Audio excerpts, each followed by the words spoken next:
7 اکتوبر 2023 کے بعد اسرائیل نے صرف بم نہیں برسائے بلکہ حماس کے ایک ایک رہنما کو چن چن کر نشانہ بنایا۔ آج ہم اس ویڈیو میں جانیں گے کہ اسرائیل نے کن کن حماس سربراہوں کی اسٹیٹ سپانسرڈ ٹارگٹ کلنگ کی۔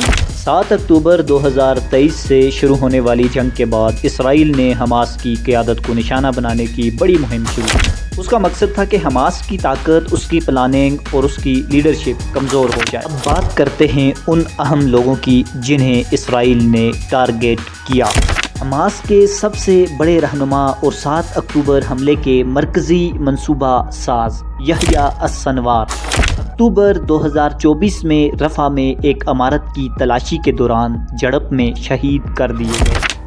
حماس کے سیاسی رہنما اسماعیل ہانیہ جولائی 2024 میں تہران کے ایک گیسٹ ہاؤس میں نشانہ بنائے گئے۔ رپورٹس کے مطابق یا تو وہاں پہلے سے بم رکھا گیا تھا یا قریبی فاصلے سے حملہ کیا گیا۔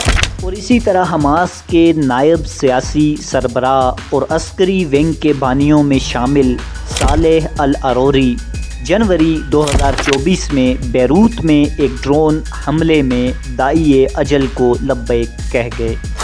اور اسی طرح حماس کے عسکری ونگ القسام بریگیڈ کے چیف اور 7 اکتوبر حملے کے ایک اور مرکزی کردار محمد الزیف جولائی 2024 میں خان یونس کے ایک کمپاؤنڈ پر فضائی حملے میں شہید کر دیے گئے۔ صالح العروری کے بعد باری تھی احمد الغندور کی، جو کہ شمالی غزہ کے ملٹری کمانڈر تھے۔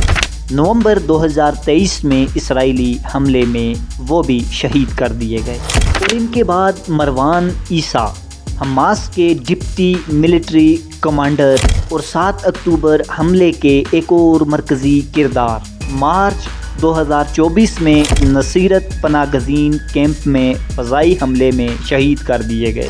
اور پھر ایمن نوفل وسطی غزہ کے اہم کمانڈر اکتوبر 2023 میں صہیونی فضائی حملے میں نشانہ۔ آخر حماس کے ان رہنماؤں سے اسرائیل کو کیا خطرات لاحق تھے؟ اسرائیل کی پالیسی یہ تھی کہ حماس کی قیادت ختم کر دی جائے تاکہ ان کی کمانڈ، ان کی پلاننگ اور ان کی کارروائیاں رک جائیں۔ ان کے خلاف موساد اور اسرائیلی فوج نے مل کر ٹارگیٹڈ آپریشن کیے۔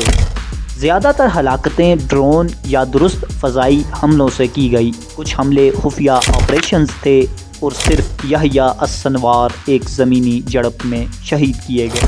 آخر میں اسرائیل کا کہنا تھا کہ یہ سب افراد 7 اکتوبر کے حملوں کے ذمہ دار تھے اور انہیں مارنا ضروری تھا، لیکن ان کارروائیوں نے جنگ بندی اور یرغمالیوں کی رہائی کے مذاکرات بھی متاثر کیے۔ ہم جنگ نہیں چاہتے، ہم انصاف چاہتے ہیں۔ اگر آپ بھی یہی چاہتے ہیں تو لائک، کمنٹ اور شیئر کے ذریعے اس پیغام کو آگے بڑھائیں۔